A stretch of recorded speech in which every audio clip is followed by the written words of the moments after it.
So this one's interesting. I think she found this at a convention, and when I went to catalog it, the game didn't come up. But well, it did, but only for European and Brazil, because apparently it wasn't released here in America. That is the Cyber Shinobi. But yeah, this is apparently a European Master System game. Kind of figured for the shape it's in, just to find it out in the wild was kind of cool. Yeah. And it's not the greatest game in the world, I will say that much. We played a little bit of it. Graphically, it's not bad.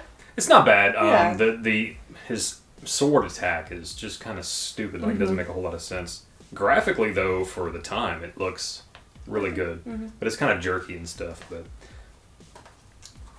4 movies in one. Oh, yeah. The little Marilyn Monroe collection. I've seen all of them except for Some Like It Hot. But I don't know. It's been a long time, like, I really like old movies, but it's been a long time avoiding Marilyn Monroe movies because I felt like she was so overhyped. Oh, yeah. And so it was just like, whatever, whenever.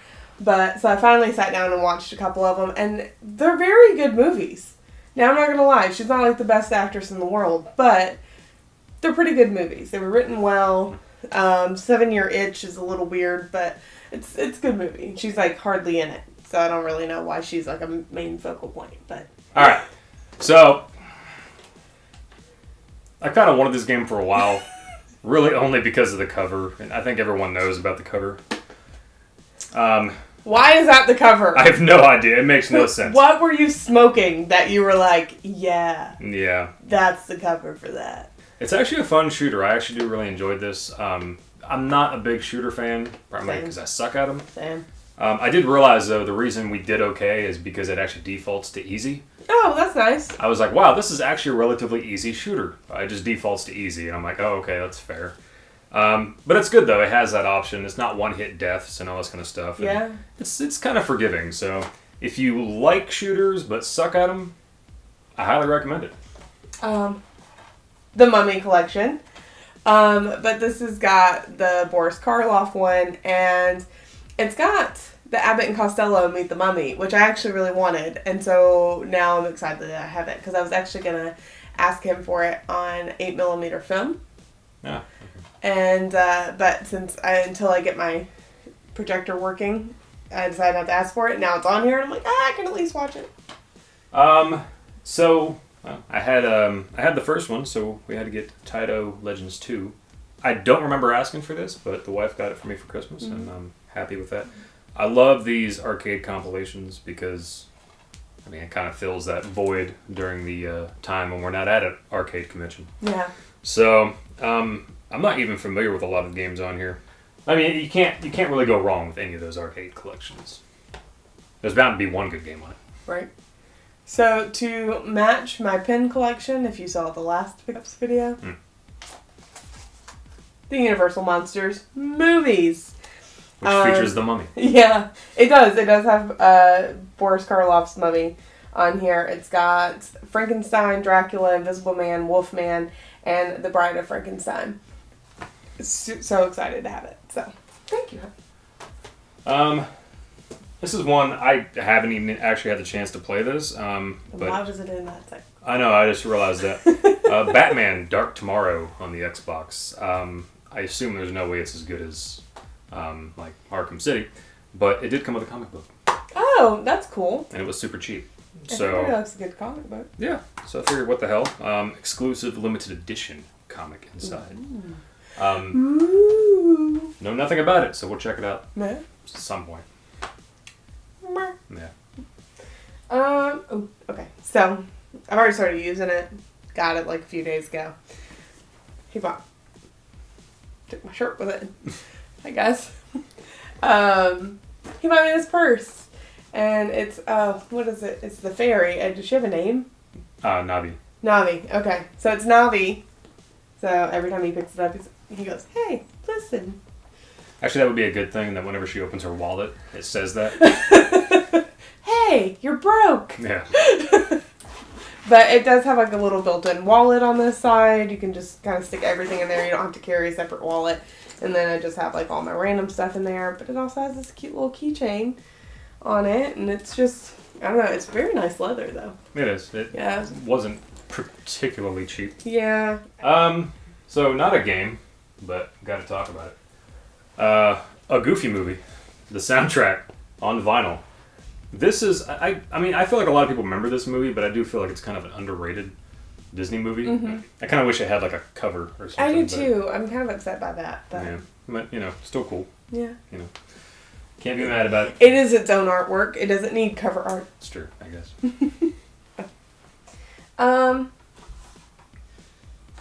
Following on the monster theme, Nosferatu. This is so cute. He says it's like a Comic-Con. Yeah, if I remember correctly, I think it was like a Comic-Con exclusive or something. Which I think is pretty cool.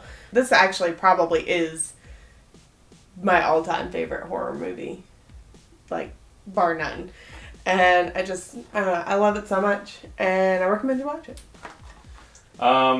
So, I mean, I guess going with the horror theme. Not gonna lie. Really, I don't want to say I didn't want this, but in a way I didn't want it. It was not a game that I would never have had my wife be like, hey, find this on eBay and get it. Yeah. The fact that we found it out in the wild and it was at that same store and it just happened to be half off, I was like, okay. It's Sweet Home on the Famicom. So this is, I can't remember if this is considered to be like the first survival horror game. It is an RPG, but apparently this is the game that influenced Resident Evil. So my buddy Shane, when he found out about this, he had talked about it. And it's part of the reason why I bought it. Not to be spiteful, but I thought about trying to find like a guide or something and we can sit down and play it together one day. Street Fighter Alpha Warrior's Dream, or Warrior's Dreams on the PlayStation. One of these lovely tall box games that, everybody has space for. Not a huge Street Fighter fan, but for some reason I'm so curious about all these different fucking versions of Street Fighter that exist, especially like Street Fighter 2. But this one we played a little bit of. I did like it. I think graphically it looks pretty cool, especially for the time. It's kind of cartoony, but very detailed. Yeah. This is more so what I think games should have been during this era instead of the ugly, crappy, blocky, 3D, ugly-ass fucking Tomb Raider. Goddamn. Let it go. So this next thing is something I've been wanting since we played the demo, and it's Astrobots. And I just think they're so cute. And it does, like, it's difficult to play. So you have some difficulty there. It's that, like, 3D It takes world, a little bit of... So it takes a second. Yeah, it's an adjustment, but it's really not bad once you get the hang of it. Yeah. It's really fun, and they're cute little characters. Like, pretty much everything in it is kind of cute, and, like, the worlds that they do are really cool looking. So, recommend. So one last little action figure, because, they're not dolls. Scorpion. I mean, Sub-Zero and Scorpion are kind of my go-tos on Mortal Kombat. I do kind of like Sub-Zero more, but, I mean, they're really cool. I mean, really detailed. I like it. So, if we can find Sub-Zero, it'd be cool. Yeah. For as inexpensive as they are. Yeah. Next thing, I don't want to talk about it. Okay. It's Yoshi's Crafted World, which again, very fun, cutesy game. So I picked this one up, I guess, and I didn't remember doing it. So we're opening presents together, and I opened this, and I got so excited, and I go, the funny thing is, I almost bought this for you, but thought you would buy it for me, and so I put it back. And then 2 presents later, guess what he opens? Yeah. So he returned it, got me one of those games. So, next up for me, this is kind of a unique item. Don't highly recommend it. Hopefully the video will be out before this is. This is the Famicom Mini, but it's the Gold Edition.